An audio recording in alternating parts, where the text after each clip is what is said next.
The last message. Ryan had suspected something was wrong for weeks. His wife, Emily, had started acting differently. She smiled at her phone more often. She guarded it carefully.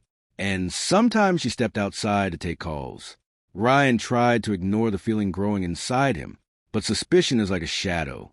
Once it appears, it never fully disappears. One night, Emily fell asleep on the couch while watching TV. Her phone slipped from her hand onto the floor. Ryan stared at it. For several seconds, he told himself not to touch it, but curiosity won. He picked up the phone. The screen lit up, and the first thing he saw was a message notification. "I can't wait to see you tomorrow, Redheart, David." Ryan felt his stomach twist. He slowly opened the conversation. Hundreds of messages. Flirting, romantic jokes, plans to meet. One message stood out. "Your husband has no idea about us." Ryan felt like the room was spinning. The next morning, Ryan acted normal. He kissed Emily goodbye. He smiled, but inside his heart was breaking. Instead of going to work, he followed her. Emily drove across town and parked near a small cafe. Ryan watched from his car. A man walked toward her, tall, confident. Emily ran to him and hugged him tightly. Ryan closed his eyes. The worst fear had become reality. That night, Emily came home around 8 p.m. Ryan was sitting quietly at the dining table.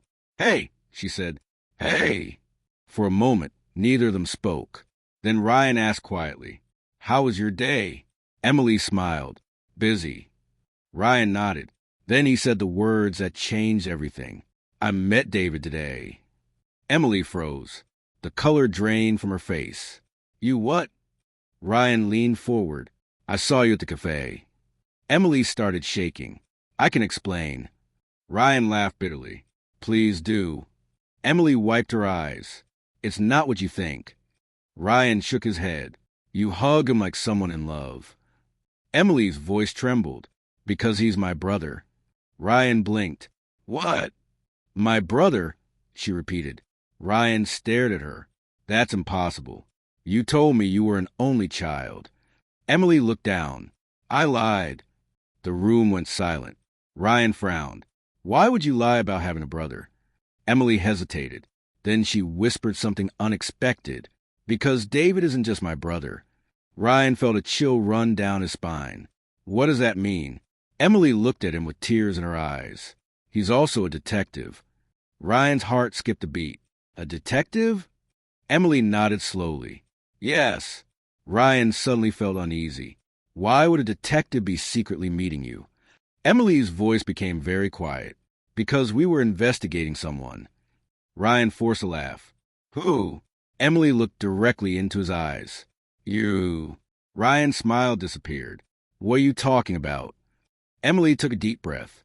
"For the past 6 months, money has been disappearing from the company you work for."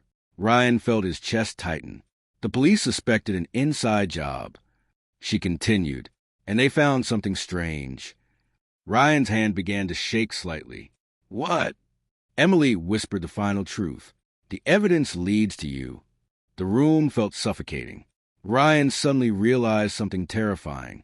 Emily hadn't been hiding an affair. She had been hiding an investigation. Every late night, every secret message, every meeting with David, it had all been about him. Emily reached slowly into her purse and placed a small metal object on the table. "Handcuffs. I didn't want it to be true," she said softly. Ryan's mind raced. "You're joking." Emily shook her head. At that exact moment, there was a loud knock at the door. Police officers. Ryan stared at Emily in disbelief. "You betrayed me."